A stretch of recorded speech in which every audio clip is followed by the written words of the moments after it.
हम कह रहे हैं कि सूर्य ग्रहण पर आपको क्या करना चाहिए, किन किन राशियों पर इसका प्रभाव पड़ेगा, कौन सी राशियों को बच के रहना चाहिए, कौन सी राशियां होंगी मालामाल और कौन सी हो जाएंगी कंगाल, कौन से लोग बर्बाद हो जाएंगे और किनके लिए नया आयाम खुलेगा।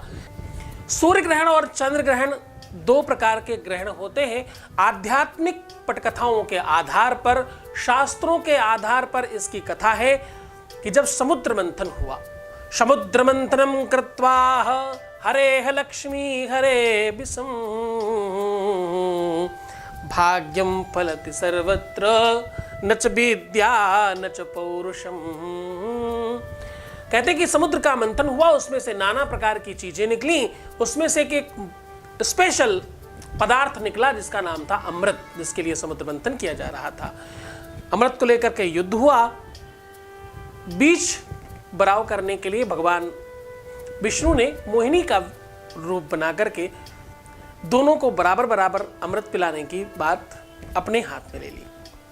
अब भगवान विष्णु ने किया क्या कि एक लाइन देवताओं की बनाई और दूसरी लाइन राक्षसों की बना ली, क्योंकि अमृत निकालने में जो समुद्र मंथन किया गया था उसमें एक तरफ राक्षसों ने बल लगाया था, दूसरी तरफ देवताओं ने मेहनत बराबर बराबर की गई थी, तो बराबरी का दावा था इस पर।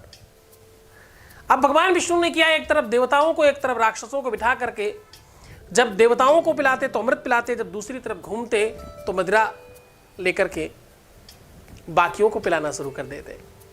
अब ऐसी कंडीशन में हुआ यूं, इस पूरी की पूरी व्यवस्था को एक राक्षस था, उसने देख लिया कि ये तो छल हो रहा है, परंतु इतना लोग मोहित थे उनके रूप में कि कोई कुछ कह नहीं पा रहा था। तो राहु ने दिमाग लगाया। आप भूल मत जाना, राहु ये 9 ग्रहों में से एक ग्रह है, आज आप सब जानते हो, और ये ऐसी माता का पुत्र है जिसमें विलक्षण प्रतिभा थी।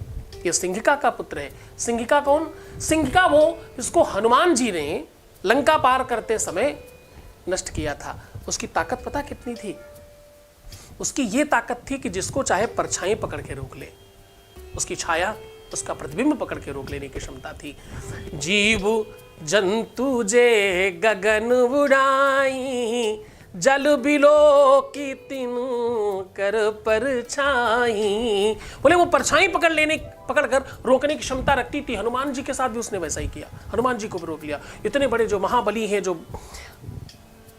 बुद्धि नाम अग्रणी है, बुद्धि में सबसे आगे जिनका नाम है, बलियों में सबसे बली हैं जो, उनको भी रोक लिया उसने। उसी का पुत्र है ये राहु।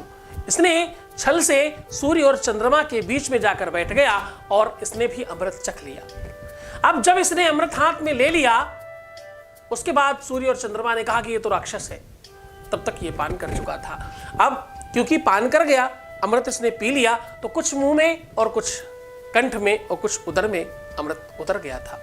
भगवान विष्णु ने चक्र सुदर्शन धारण करके उसका अंगच्छेदन कर दिया, 1 से 2 कर दिए, सर अलग धड़ अलग। अब ये कथा कहती है कि ये एक राक्षस के बजाय 2 हो गए, क्योंकि अमृत पी चुके थे तो दोनों ही अमर हो गए।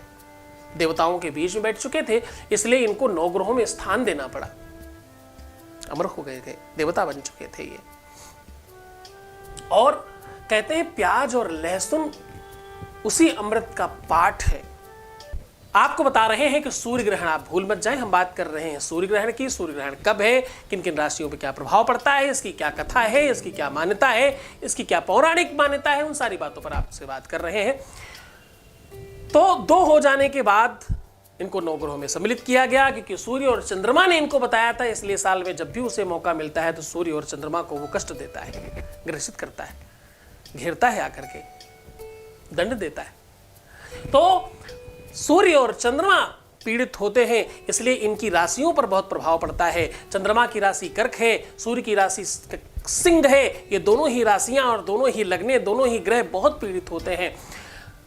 काल चक्र की पुरुष के हिसाब से गोचर में जहां भी सूर्य और चंद्रमा होते हैं उस समय वो लोग भी पीड़ित होते हैं। इसलिए कुछ राशियों पर इसका गलत प्रभाव पड़ता है। इस बार गलत प्रभाव पड़ रहा है मेष पर, इस बार गलत प्रभाव पड़ रहा है तुला पर, इस बार गलत प्रभाव पड़ रहा है कर्क पर, सिंह पर, कुंभ पर और मीन पर इसका गलत प्रभाव पड़ रहा है। ये कहां कहां देखा जाएगा? ये पूरा का पूरा यूरोप और जितने भी नॉर्थ ईस्ट की कंट्रीज हैं, एशिया में नहीं दिखाई पड़ रहा। यानी पाकिस्तान, बांग्लादेश, इंडिया, भारत, नेपाल यहां नहीं दिखाई पड़ेगा। जो सबसे ज्यादा दिखने वाली जगह है वो है south Africa, America, south America थोड़ा ज्यादा है, कनाडा, जापान, मलेशिया, सिंगापुर, इन सब शहरों में, इन सब देशों में बहुत प्रॉपर रूप से सूर्य ग्रहण देखने को मिलेगा। सूर्य ग्रहण की मान्यता है कि सूर्य ग्रहण को लेकर के आप अपने मन मस्तिष्क में इस बात को समझकर चलें, वैसे तो कोई भी ग्रहण विश्व के किसी भी कोने में हो रहा हो, उसकी मान्यताएं, उसका प्रभाव, उसका असर मानव जीवन पर पड़ता ही पड़ता है, ऐसा शास्त्र कहता है। भले ही यहाँ सूतक मान्य नहीं होगा, भले ही यहाँ पर सूर्य ग्रहण दिखाई नहीं पड़ेगा, लेकिन उसके बावजूद सूर्य ग्रहण में जप तप करना, साधना करना, मंत्र जाप करना, सिद्धि करना, दान करना, भोजन नहीं करना इत्यादि चीजों पर विशेष ध्यान देना चाहिए। खास तौर से जो गर्भवती महिलाएं हैं उनको बहुत खास ध्यान रखना चाहिए। ऐसे में बाहर निकलने से 90% तो विज्ञान भी ये कहने लग गई है कि आपका शिशु पर उसका बुरा प्रभाव पड़ सकता है। यहां तक कि जो पशु गर्भ से होते हैं, लोग उनको भी गेरू इत्यादि लगा करके रखते हैं।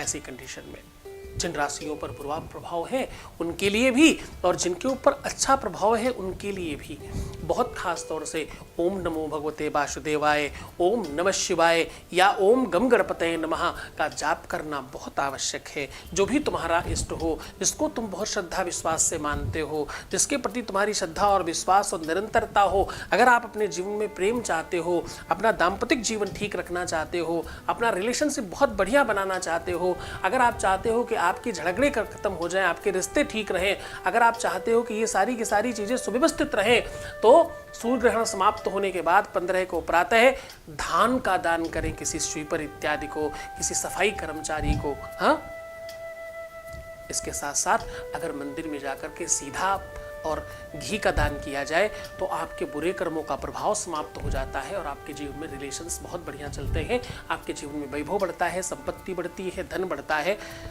बहुत स्पेशलिटी आती है आपको। सूर्य ग्रहण के काल में किया हुआ किसी भी मंत्र का जाप सिद्ध हो जाता है, जागृत हो जाता है, वर्किंग हो जाता है। कोई भी उपाय अगर इस काल में किया जाए तो वो कई गुना ज्यादा फल देता है, कई गुना फल उसका बढ़ जाता है। जप का, साधना का, किसी पाठ का, किसी भी गुरु मंत्र का इत्यादि का आप जाप ताप इस काल में कर सकते हैं। जो लोग शिक्षार्थी हैं, विद्यार्थी हैं, वो अपनी विद्या इत्यादि का कुछ अनुसरण करें उस टाइम पर, तो अच्छा रहता है उनके लिए। जो व्यापारी हैं, अपने व्यापार से संबंधित कोई वही खाता इत्यादि उस समय खुल कर देखें, उस समय उसके संदर्भ में कुछ काम करें तो उनके लिए शुभ रहता है। जो घरेलू महिलाएं हैं उनके लिए बहुत खास तौर से आपके अपने भोजन में या तो उस समय बनाए ना, सूर्य ग्रहण के पहले का भोजन पहले ही खत्म कर दें, बाद में बनाया जाए, और भोजन इस दिन या तो पहले कर लें या तो बाद में करें। उस दिन उपवास रखने की कोशिश करें। अगर भोजन बच जाता है तो कुशा, तुलसी पत्र इत्यादि डालकर रखें ताकि वो अपवित्र ना हो जाए। खाने की सारी वस्तुओं में कुशा या तुलसी पत्र डालने से आपके लिए सुविधा रहेगी। छोटी छोटी जानकारियों से जीवन में बहुत सारा परिवर्तन आता है। कोई तो औष्मिक किरणें ऐसी हैं जो प्रभावित करती हैं, कोई तो ऐसी किरणें हैं जो तांबा, सोना, लोहा, हीरा, डायमंड, चांदी, दुनिया भर की धातुएं पूरे विश्व में बना रही हैं। कोई तो वो त्रिकोणीय किरणें हैं जो कहीं पर मिर्च और कहीं पर गन्ना पैदा कर रही हैं। कोई तो औष्मिक किरणें हैं जो किसी को काला और किसी को गोरा बना रही हैं। ग्रहण काल में इन ऊर्जाओं का सबसे ज्यादा आदान प्रदान होता है, इसलिए बहुत सावधानी के साथ रहने की आवश्यकता है। तो मुस्कुराइए, सुंदर बनिए, खुश रहने की कोशिश करिए, अपना बहुत ख्याल रखिएगा। आपके अपने निजी लाइफ में, आपकी लव लाइफ, आपकी पारिवारिक लाइफ बहुत सुव्यवस्थित हो, आपका जीवन खुशहाल हो, ऐसी शुभकामनाओं के साथ ओम नमः शिवाय। दिव्य ज्ञानी शिव भक्त सद्गुरुनाथ जी महाराज के मुखारबिंद से सुनिए अष्टवसु शिव महापुराण कथा। दिनांक 12 से 18 मई 2023, समय दोपहर 12 से 4 बजे तक। कथा स्थल ओम जगत गुरु जनार्दन स्वामी, मौनगिरी महाराज आश्रम हॉल, श्री निवृत्तनाथ मंदिर रोड, त्र्यंबकेश्वर, नासिक। इस कथा में यजमान बनने एवं कलश यात्रा के लिए संपर्क करें 8917020202 6391292929। सीधा प्रसारण देखिए संस्कार और सत्संग चैनल पर। आयोजक श्री सद्गुरुनाथ धाम परिवार, महाराष्ट्र।